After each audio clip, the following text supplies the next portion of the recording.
டெல்லி செங்கோட்டையில் நடைபெற்ற சுதந்திர தின விழாவில் எதிர்க்கட்சித் தலைவர் ராகுல் காந்தி பின் வரிசையில் உட்கார வைக்கப்பட்டது சர்ச்சையை ஏற்படுத்தியிருக்கிறது. 78வது சுதந்திர தின விழாவை முன்னிட்டு டெல்லி செங்கோட்டையில் பிரதமர் மோடி தேசிய கொடி ஏற்றும் நிகழ்வில் பங்கேற்ற ராகுல் காந்தி 5வது வரிசையில் உட்கார வைக்கப்பட்டிருந்தார். முன் வரிசையில் உட்கார வைக்கப்பட வேண்டிய ஒரு எதிர்க்கட்சி தலைவரை சுதந்திர தின விழாவில் பின் வரிசையில் உட்கார வைத்து அவமதிக்கலாமா என்று காங்கிரஸ் தரப்பில் விமர்சனங்கள் எழுந்தன.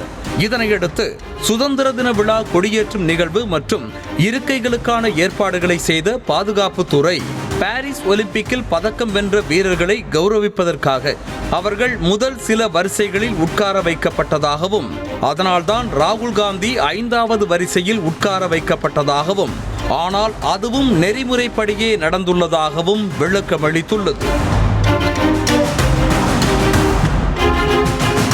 எதிர்க்கட்சி தலைவர் என்பவர் ஒரு மத்திய அமைச்சர் அந்தஸ்துக்கு நிகரானவர் என்றும் அவருக்கு உச்சநீதிமன்ற தலைமை நீதிபதி சந்திரசூட், மத்திய அமைச்சர்களான அமித்ஷா, நிர்மலா சீதாராமன், ஜெய்சங்கர் உள்ளிட்டவர்கள் உட்கார வைக்கப்பட்டிருந்த முதல் வரிசையில் ராகுல் காந்தியையும் உட்கார வைத்திருக்க வேண்டும்.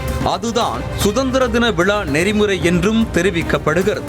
மேலும் கடந்த 10 வருடங்களாக எதிர்க்கட்சி தலைவர் இல்லாமல் சுதந்திர தின விழா நடைபெற்றிருக்கும் நிலையில் அப்போது எதிர்க்கட்சி தலைவருக்கான இருக்கைகள் ஏற்பாடு இல்லாமல் இருந்தது.